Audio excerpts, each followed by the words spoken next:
Hello, listeners, and welcome back to the No Nay Never podcast. It is part 3 of our summer special, and we're going to be looking at transfers coming in the doors from Turf Moor, pre-season friendlies. We're building up to the new season starting in just over a week's time, and I'm joined by regular panellists Rich Steele and Tom Whittaker to talk about all things claret and blue. So, listeners, you know the drill by now. Buckle up. Let's go.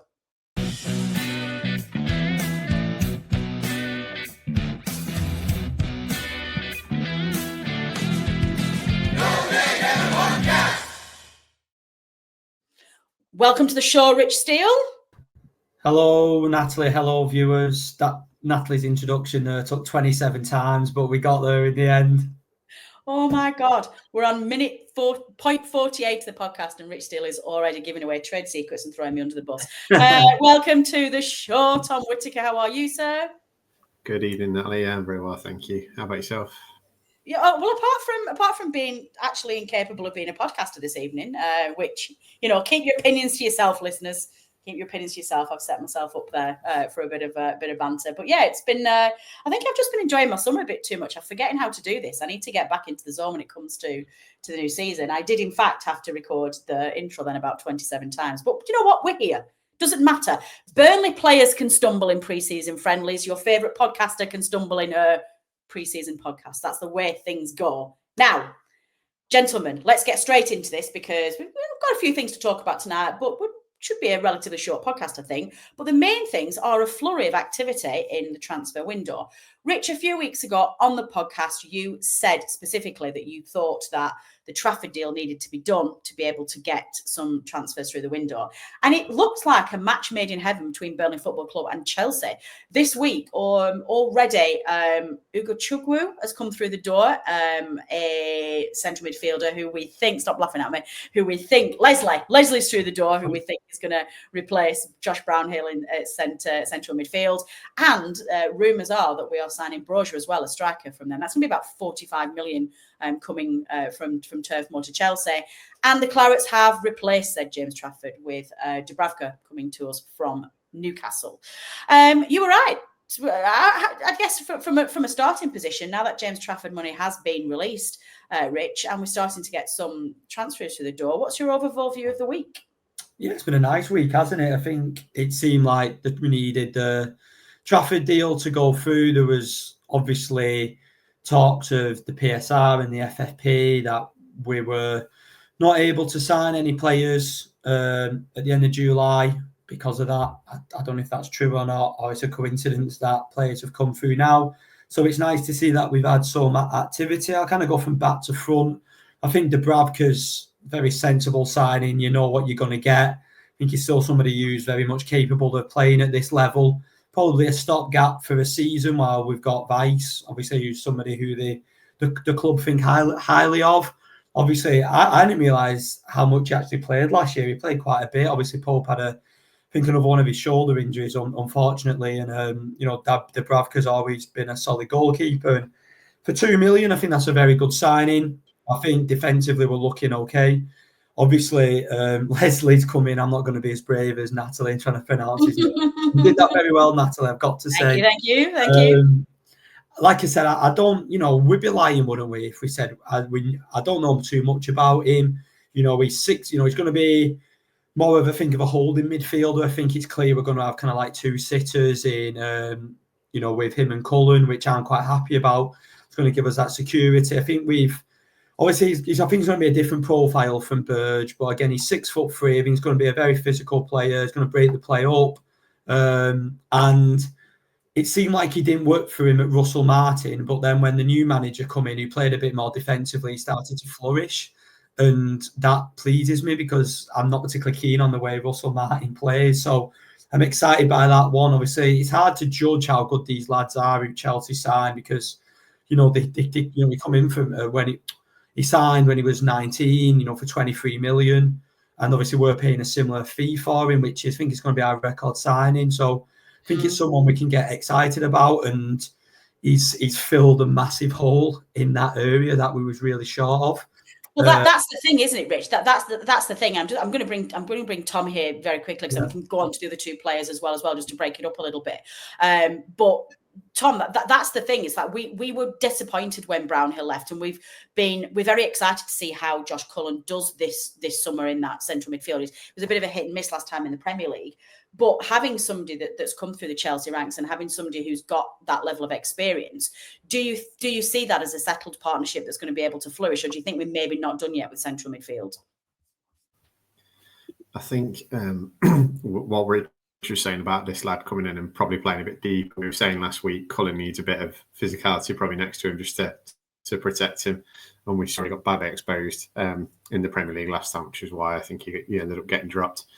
But I think if we're talking about replacing Brownhill, what we need to probably replace is someone a bit further up the pitch. I think Brownhill did his best work last season playing at 10, probably behind the striker. You saw Hannibal there in the last season as well. Not 100%.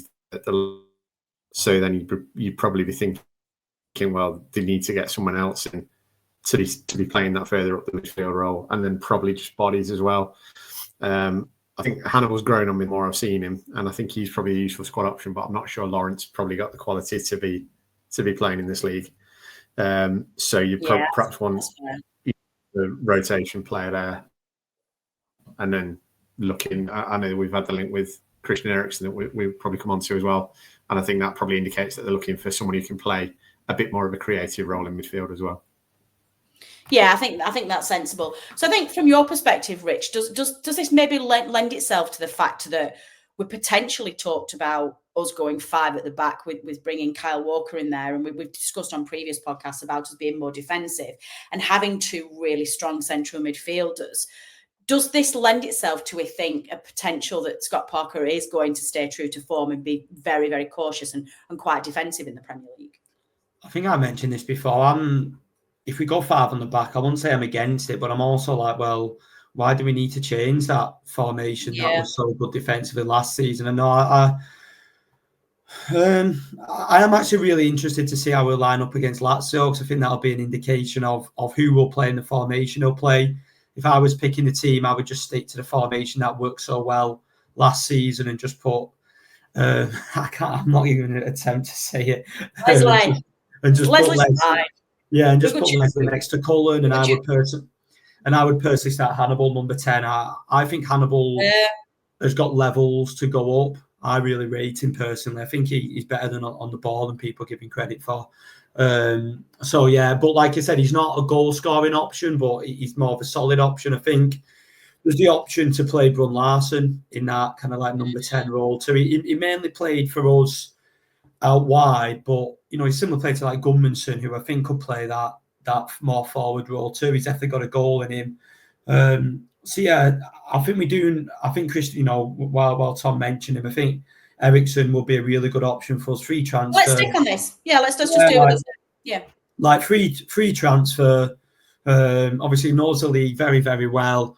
Probably not good enough anymore, like Walker, for that. Well, you can argue Man United are elite level or not, but you know what I mean? That kind of like top 6 level anymore. Might not start the games away from home against your bigger clubs, but he's definitely got that quality. And I think you're looking at the team, and Eriksen would bring that little sprinkling of quality. You see, I know it's a few seasons ago, but when we played Brentford away in a big game away from home, that was a few years ago now, wasn't it? Under Dyche, and he put that, cross into the box when Tony scored with 10 minutes left. And, if you can still produce little moments like that, that's kind of like what you're signing him for.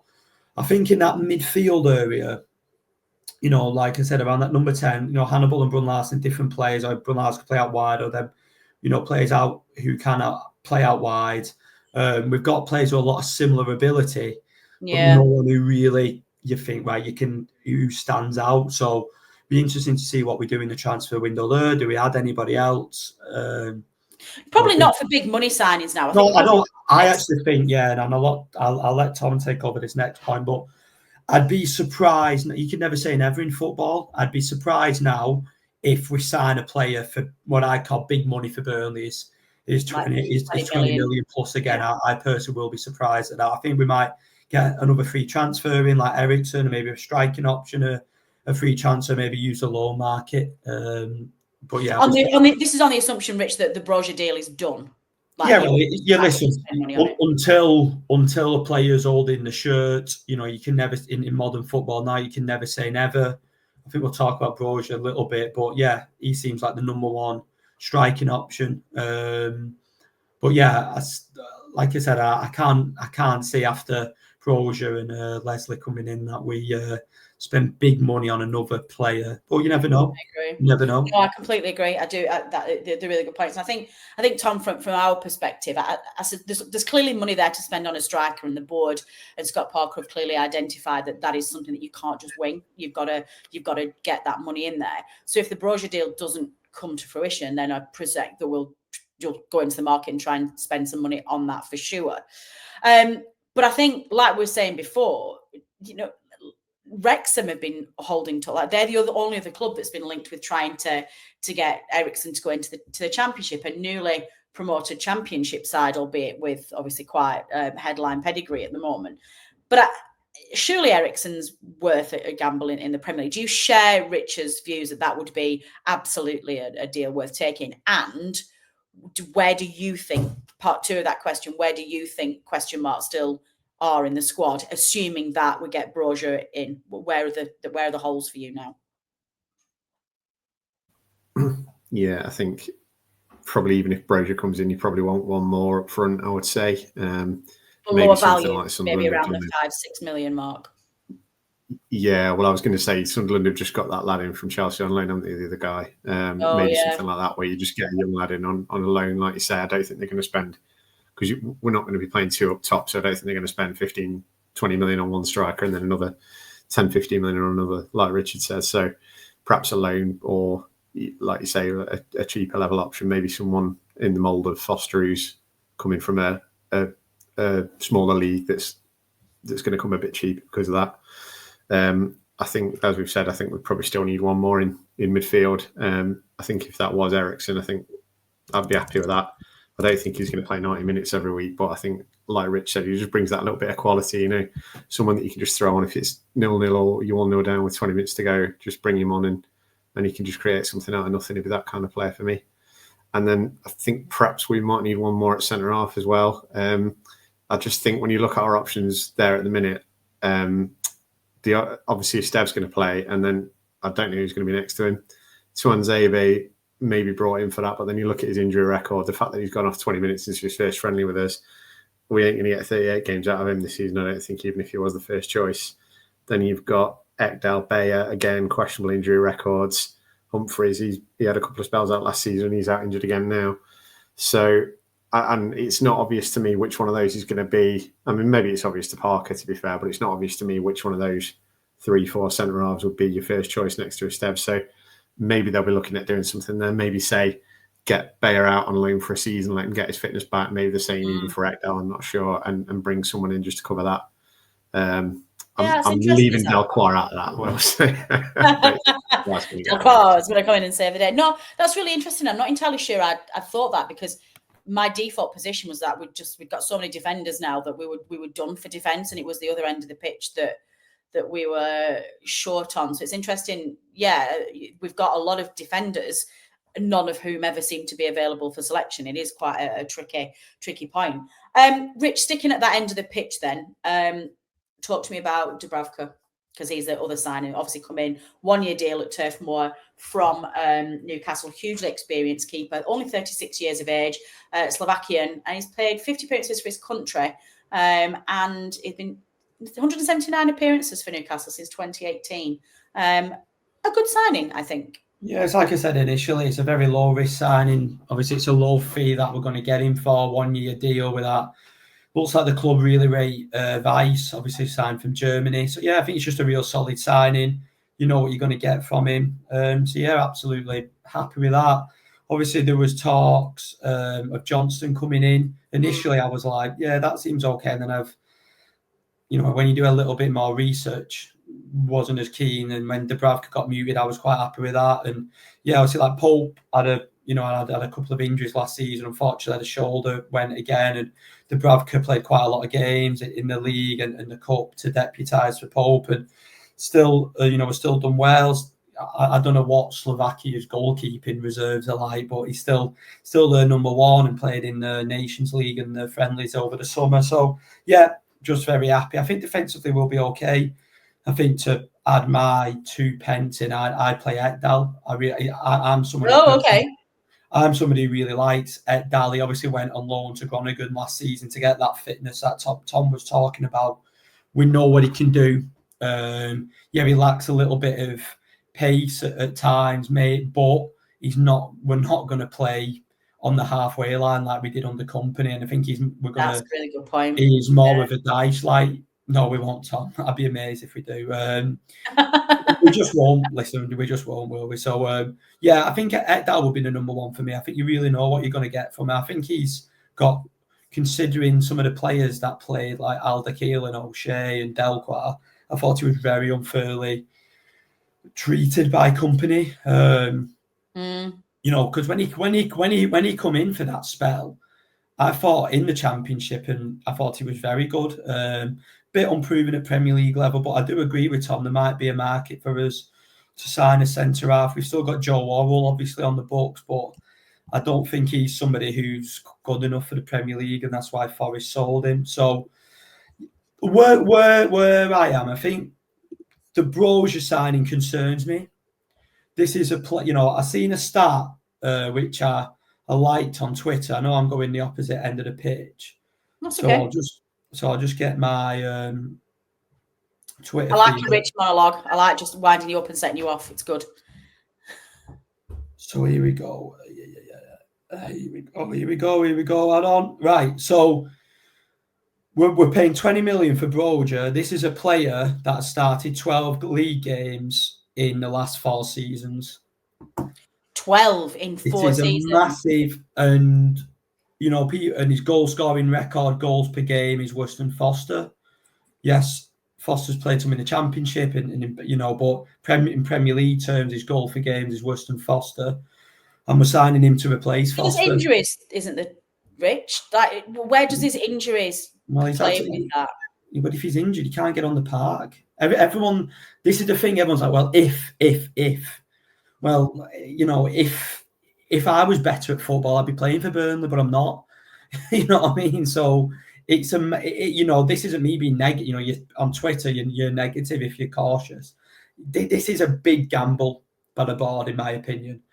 Albeit, and granted, there's not loads of strikers out there, and we were having these conversations, and you've got to pay around that money now for anyone half decent. You're looking at 20 million for Sargent, who's that champion. Is he good enough for the Premier League? Very good Championship striker, but for me, it is a big gamble. It's one at the end of the season where you could be looking like, why did we pay 20 million for a player who clearly has not been fit season upon season and his body can't cope with the demands of Premier League football? Or it could be one of them who you go, you know what, we took a risk. We've got a £40 million player for 20 million. So, I think with this signing, you're into your poker, Natalie. You go to Vegas a little bit. I feel like we're putting out all our chips on black for this one and spinning the roulette. That's how I feel about it. I'm a little bit uneasy, but fingers crossed with it. Assuming, of course, that he's going to be our only striker that we bring in. We don't know what was going to happen in this last week of the season. It's like we were saying, in it, we're not going to pay big. This is our big money strike. Like me and Tom said in the group chat, we've thrown free transfers out there. We said we'd take Vardy on a free now with Broja coming in, but he's not going to play all, be his main starter. Talks of Wilson, obviously he's gone. Calvert-Lewin is somebody who I would personally like. Not a goal scorer, but he's a really good player at this level, holds the ball up, etc. You've got Antonio, who's just been released on a free transfer, who's obviously would be a big risk because of his accident. Or then do you do what Sunderland's done and get a young lad on loan to complement the strikers we've got? So in that part of the pitch for me is the part where you can't hang your hat on any of the strikers we've currently got in the squad. But like I said, we all know here, I would love Broja to come. He's 6'3", he's physical, he's got pace. I'd love him to come on and all of a sudden, show what he's about, show that he's got a bit of personality about him and, and bully defenders a little bit. That's what I'm hoping. But like I said, it is a big gamble from the club. It's all right to be nervous. perfectly all right to be nervous, Rich. I mean, that's what we're here for as fans. You can only react to the information that's put ahead of you, and at least that concern is based on the reading that you've done and the stats that you've looked into. Tom, from your perspective, are we as a set of fans being disrespectful to the chances of Foster and Fleming? Because we're talking like we've got no strikers at all. We've got Zian Fleming, who's he's had a great season last season, albeit the Championship. We've had Foster, who's had some really challenging seasons, but definitely has a point of view, and there is a player in there somewhere. Where do you rate those two in terms of our chances in the Premier League of getting a games and making an impact? I thought Fleming really grew into the centre forward role. I thought he got a lot better as the season went on. I think the big question mark with him, well, there's two big question marks. A, he's not played at the level before. He's not been a Premier League player before. And then B, he's only been a striker for the season we've just had. So to put him in not only in a league he's not familiar with, but a position that he's not really familiar with, or is not his primary position, is more of a gamble than it would be if he'd been a striker his whole career. But having said that, I wouldn't be averse to him playing, 15, 20 games next season, or being the sort of rotation option coming off the bench. I think with Foster now, I'm just at the point where it's time to cut our losses. He had that first half season in the Championship where he didn't look great, but we were sort of saying, well, let's see how he does in the pre-season. He had that sort of first couple of months in the Prem where he did look decent. He scored a decent goal against Villa. We were talking about this on Twitter the other day, me and a couple of people, and they were pointing out what he's got. He took his one-on-one against Luton, took it really well. Had that great game against Villa, but it's like, what's he done since? And for me, I was kind of thinking last season in the Champ, he's coming back down, he's playing at a lower level. He's had that kind of some spells where he's impressed in the Premier League. It's time for him to have a go now at this Championship and show us what he's all about. And he was just, he didn't look good enough to play in the Championship, did he? 2 goals, was it, last season he finished on? Yeah. I know he's in and out of the team, but that's part of the problem as well, isn't it? And I just don't think he's good enough. So I think for me, you probably need to keep him just because you haven't got a lot of options in that position. But if we got say a Vardy or someone like that in, if we went into the season with Broja, Vardy, and Fleming and made some money back on Foster, I wouldn't be against that. He's had enough chances to show what he's about, and I don't think he's got it, unfortunately. But I'd love to be proven wrong.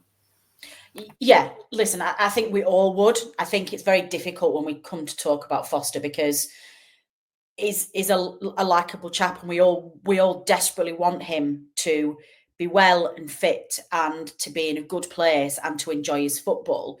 But at some point, you do also have to listen to your head as well and say, well, irrespective of what your feelings are or how you want Foster to succeed, if he isn't in the right place at the moment, then maybe it's the best thing for everybody that he moves on. And I think I share that concern.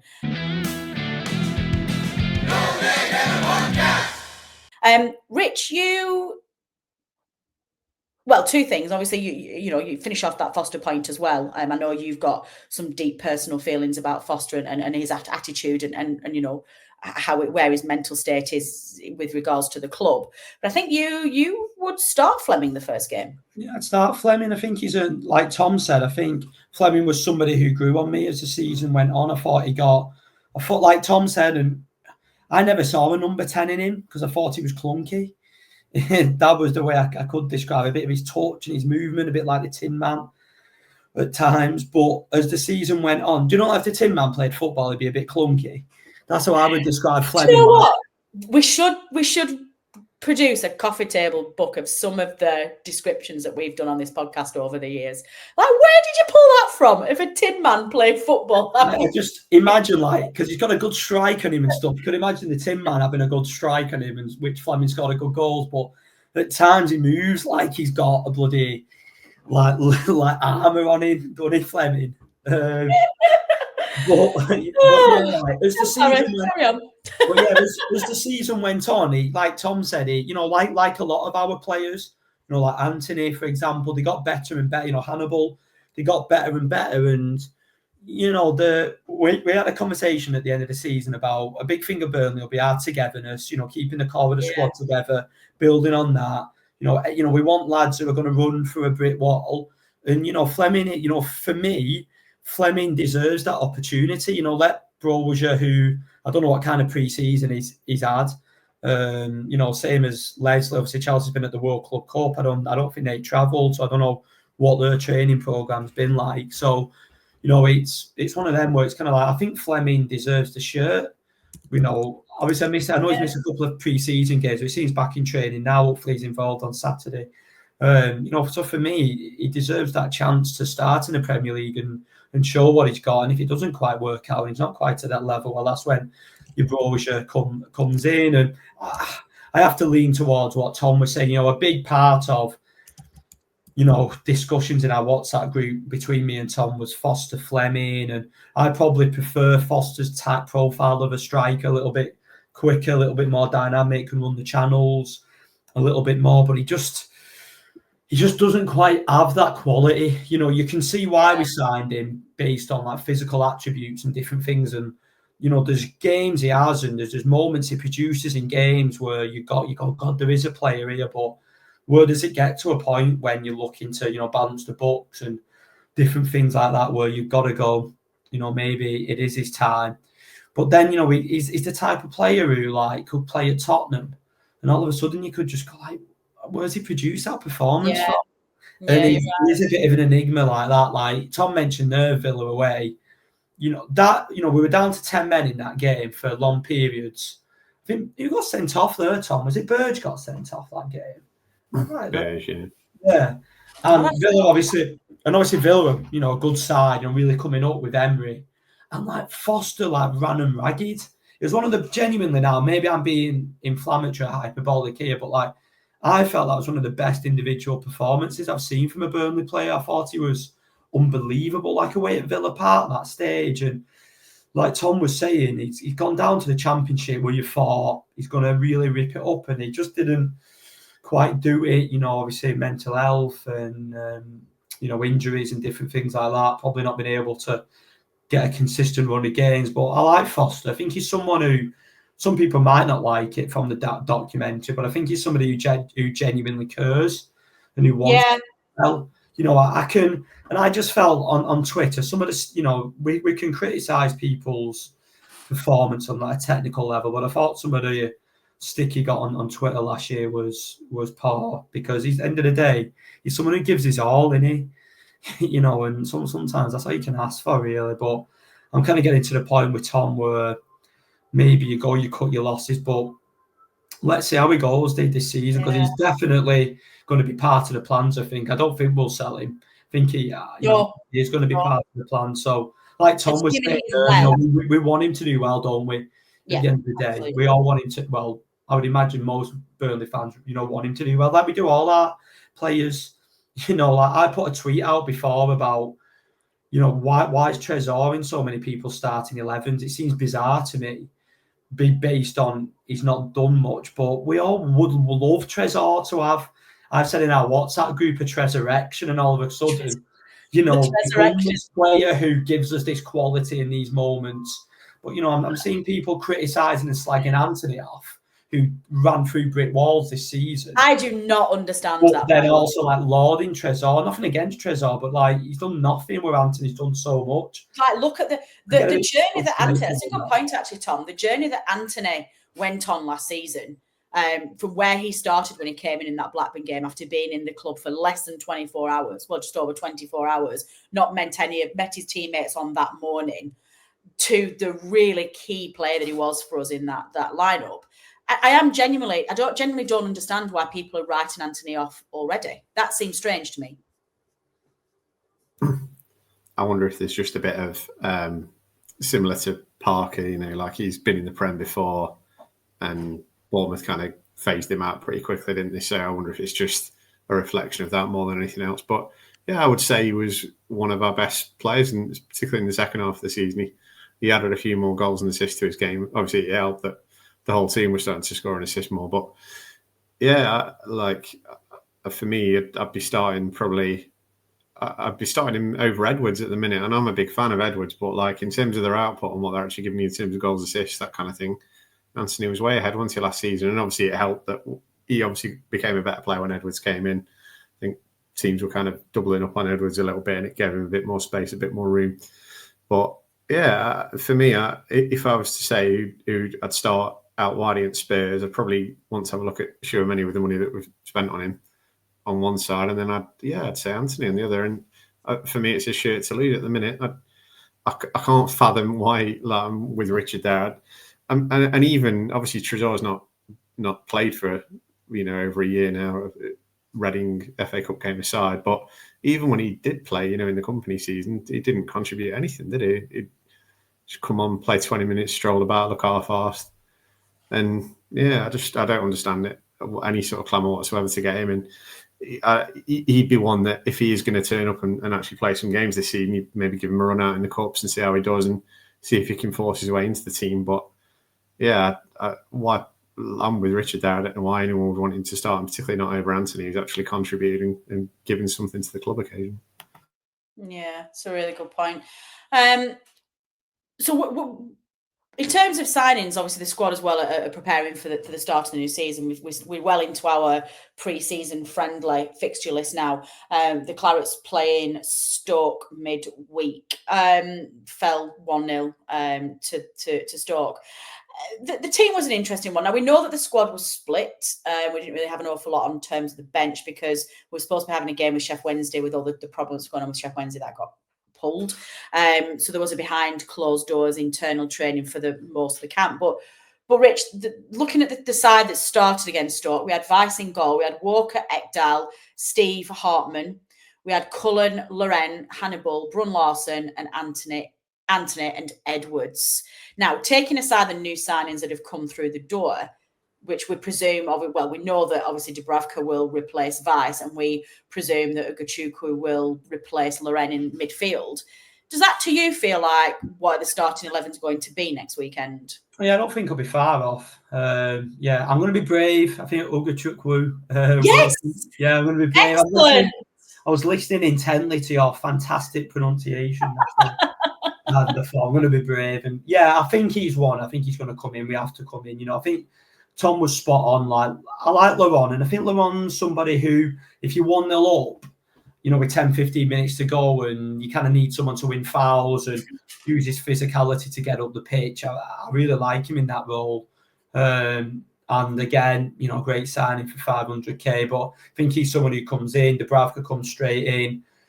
Like we were saying before, I don't think Broja will start, but he might do. I'd play Fleming. And the only change I would make for the Spurs game is I'd probably play Brun Larson over Shimanu, I think you pronounce his name. We'll find out a bit more as the season goes on.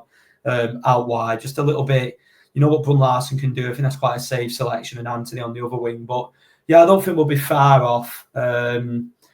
It's one of them, innit? Paul Connor-Roberts. I think he's obviously with Walker coming in. I think he's going to find himself on the bench unless we do play that 5 at the back and, Roberts plays that left wing back. But I'm excited to see Hartman. I think he'll be a good signing. I think Walker's good for us. I think we are thereabouts. And like I said 2 weeks ago, on the last time I did a podcast, we're going to be competitive. And yeah, I think, that Tottenham game will tell us quite a bit, won't it? But I think that really interesting one for me is who's he going to play next to Esteve. That's the one position that I really think is... That's the key. I think the wing position, I think obviously that's striking position, but I think the wing positions, I do think Anthony will start. So I think the other wing position, and with Tom, I think at home against Sunderland, I start Edwards, but away from home again, at the big clubs, I probably go with a safer option. But what I do like with Parker's signings is that he's obviously gone for like more physical players, because we need that. But yeah, I think the Lazio friendly in terms of the intensity and the team will give us a better indication of where we're at for that Spurs game. Because I watched bits of that Stoke game, and yeah, it was pretty boring when it really, and the ref didn't help. But I think the Lazio game will give us a bit of a better understanding of where we are and the team will play. But it might change. Yeah. So I guess from all those talk, you can't really take much, Tom, from pre-seasons, but generally speaking, like the main question that we're being asked by broadcasters, by other fan sites, by everybody really is whether or not any of the newly promoted sides can buck the recent trend and actually survive relegation as a newly promoted side. I've been pretty dismissive of this so far. My view is that I just think all three will go down. I don't think that's necessarily indicative of the weaknesses of us. I just think that the Premier League is too strong and there's not enough sides in trouble at the moment who will be in a really credible relegation battle. That said, I do feel in so much stronger a place than we did 2 years ago in Company's very bizarre Premier League campaign. How are you feeling generally then in terms of our chances of surviving? Do you, what, as a general overview, what's this season going to look like for us? Before I answer that, can I ask you a question? Yeah, of course. So you said you feel more confident now than you did 2 years ago, but are you saying how you felt like in October or something 2 years ago, or how you felt before a ball had been kicked? Because that's interesting, actually. Yeah, that's a good point. I think I've been blinkered by how that season turned out, actually. That's really interesting. I wonder how I felt in the pre-season build-up podcasts going into that season. I don't think I was having us finishing in Europe like George was, but do you know what? You might be right there. I might have felt high on the back of the championship campaign.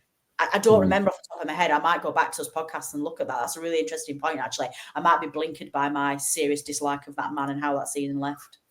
Yeah, I think I'm more confident like that it's going to now than that it's going to be better than it was 2 years ago, just because I think we're going to approach it in a more sensible manner.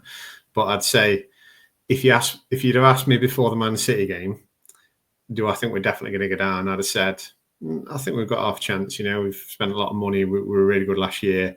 We look better than the other two promoted sides, and obviously I'd have been dead wrong.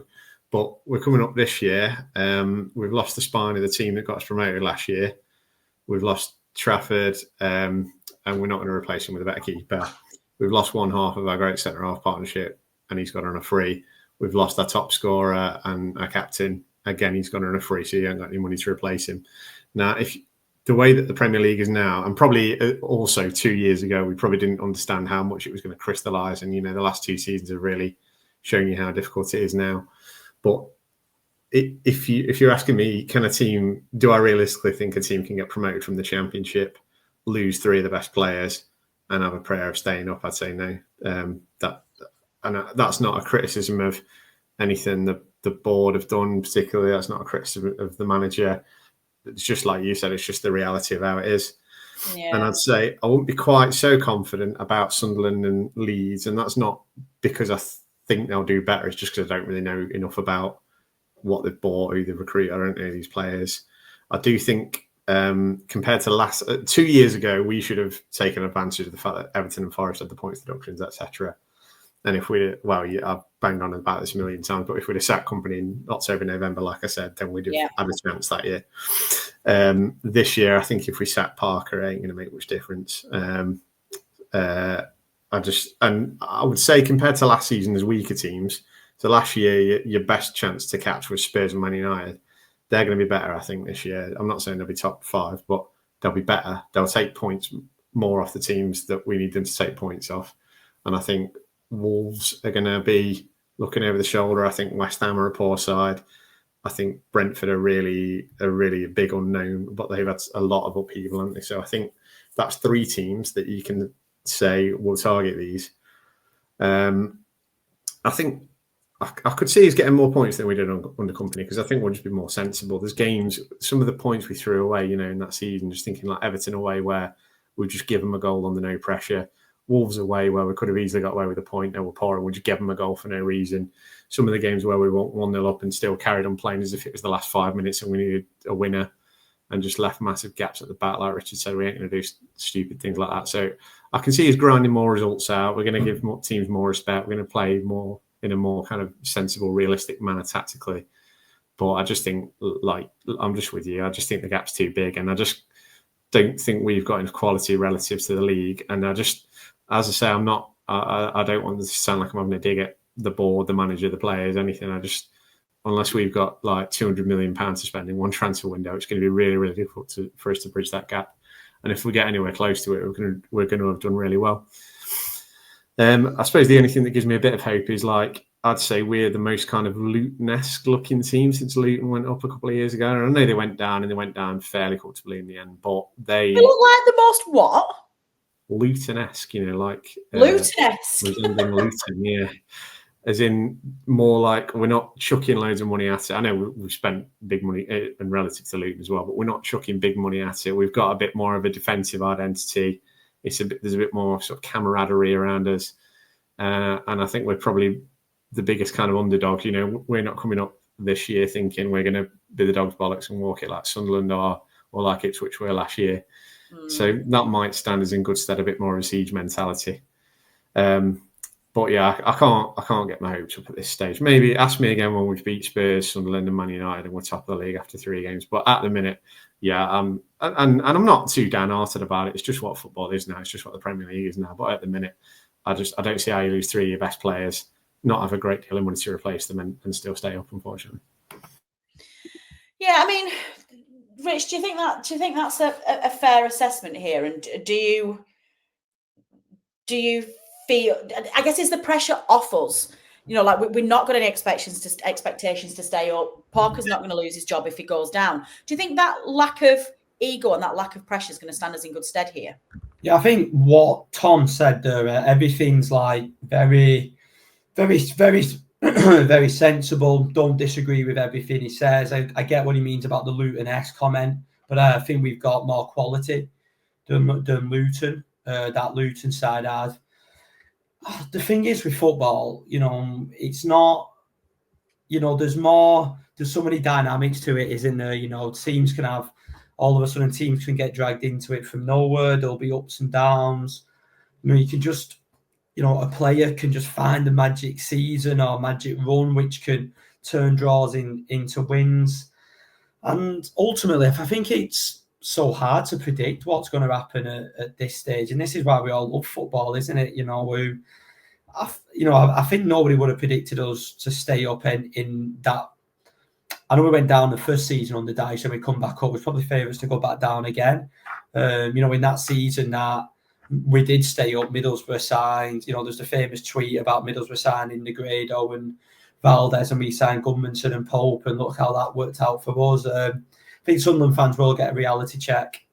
I think when you're away from the Premier League a little bit longer than a couple of years, you forget what the quality is like. And even though Xhaka is a standout signing, who's a very good signing, but other than that, there's still a lot of lads who have not played at that level. So all I want us to be is, I felt it was quite embarrassing watching Burnley under Company.